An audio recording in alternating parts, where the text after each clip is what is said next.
ദില്ലി ഉൾപ്പെടെ 5 സംസ്ഥാനങ്ങളിൽ സീറ്റ് വിഭജനം പൂർത്തിയാക്കി ഇന്ത്യ സഖ്യം. ദില്ലിയിൽ AAP 4 സീറ്റുകളിൽ മത്സരിക്കുമ്പോൾ കോൺഗ്രസ് 3 സീറ്റുകളിൽ മത്സരിക്കും. ഗുജറാത്തിൽ 2 സീറ്റുകൾ AAPക്ക് വിട്ടു നൽകിയപ്പോൾ ചണ്ഡീഗഡിലും ഗോവയിലും കോൺഗ്രസിന് പിന്തുണ നൽകാനും ധാരണയായി.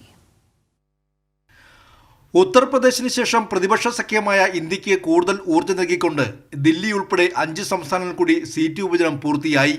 ആം ആദ്മി പാർട്ടിയും കോൺഗ്രസും സംയുക്തമായി ദില്ലിയിൽ വിളിച്ചു ചേർത്ത വാർത്താ സമ്മേളനത്തിലാണ് ഔദ്യോഗിക പ്രഖ്യാപനം. ദില്ലിയിലെ 7 സീറ്റുകളിൽ 4 കോൺഗ്രസും 3 AAPയും മത്സരിക്കും. New Delhi, south Delhi, east Delhi, west Delhi എന്നിവിടങ്ങളാണ് ആം ആദ്മി മത്സരിക്കുക. North west, Chandni Chowk, north east എന്നീ മണ്ഡലങ്ങളിൽ കോൺഗ്രസും മത്സരിക്കും. ഗുജറാത്തിലെ 26 സീറ്റുകളിൽ 2 സീറ്റുകൾ കോൺഗ്രസ് ആം ആദ്മി പാർട്ടിക്ക് വിട്ടു നൽകിയിട്ടുണ്ട്. കോൺഗ്രസിന് സ്വാധീനമുള്ള ബറൂച്ച്, ഭാവ്നഗർ എന്നീ മണ്ഡലങ്ങളാണ് AAPക്ക് നൽകിയത്. 10 സീറ്റുള്ള ഹരിയാനയിൽ കുരുക്ഷേത്ര മണ്ഡലവും AAPക്ക് വിട്ടു നൽകി. അതേസമയം ചണ്ഡീഗഡിലും ഗോവയിലും AAP മത്സരിക്കില്ല.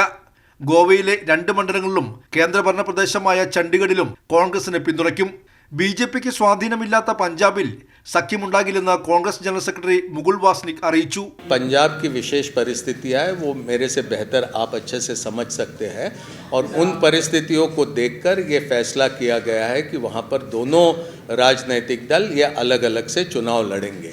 മധ്യപ്രദേശിൽ സമാജ്വാദി പാർട്ടിക്ക് 1 സീറ്റ് നൽകിയതായും കോൺഗ്രസ് അറിയിച്ചിട്ടുണ്ട്.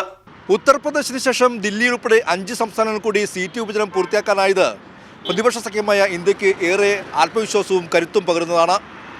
ദില്ലിയിൽ നിന്നും സിബി ജോസഫ്, കൈരളി ന്യൂസ്.